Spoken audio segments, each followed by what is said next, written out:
Bonjour à tous et bienvenue sur ma chaîne. Vali, raconte-moi une histoire. On continue avec les contes et légendes de France de Jean Portail. Nous partons au Pays Basque. Invincible champion, pauvre Marie. Très belle écoute à tous.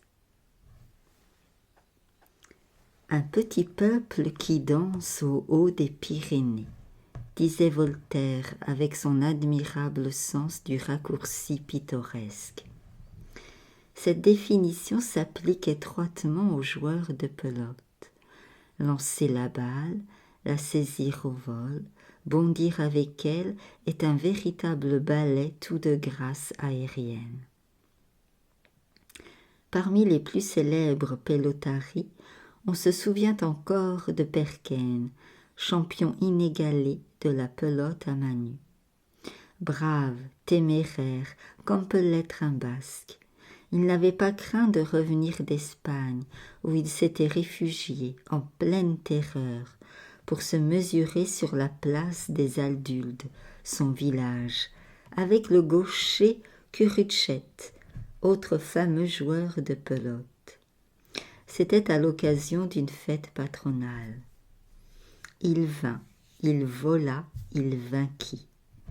Puis, calme, sourire aux lèvres, sans se presser, il reprit en sens inverse le rude sentier qui le ramenait en terre d'exil.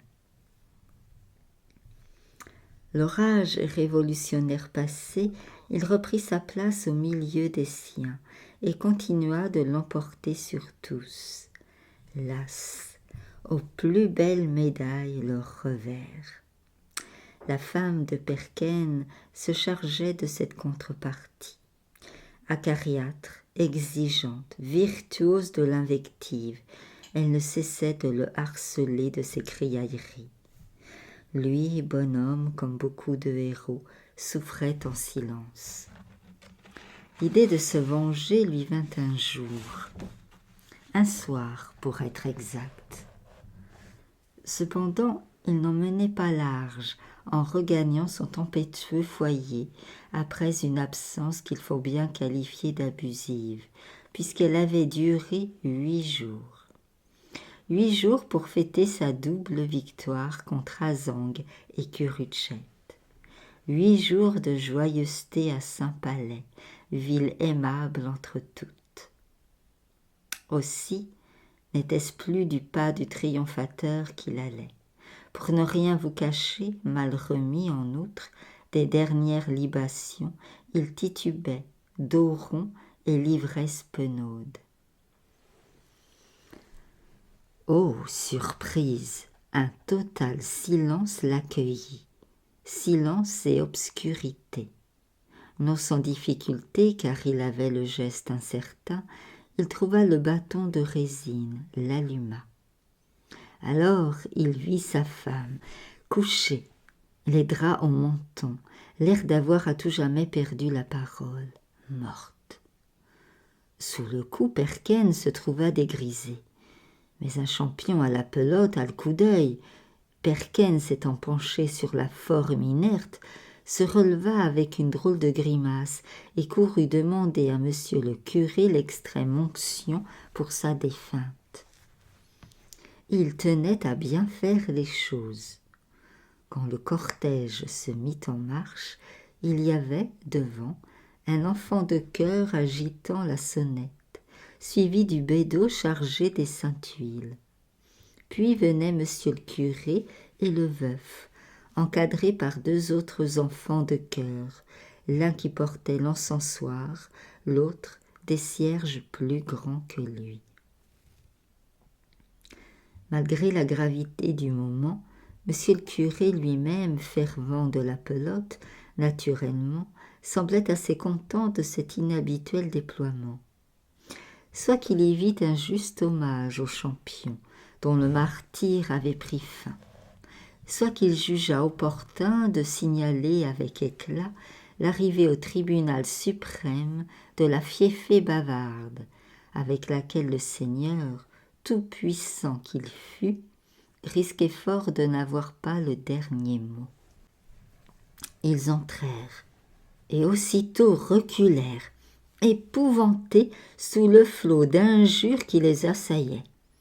La morte, dressée sur son séant, éructait de fureur à voir son stratagème retourné contre elle.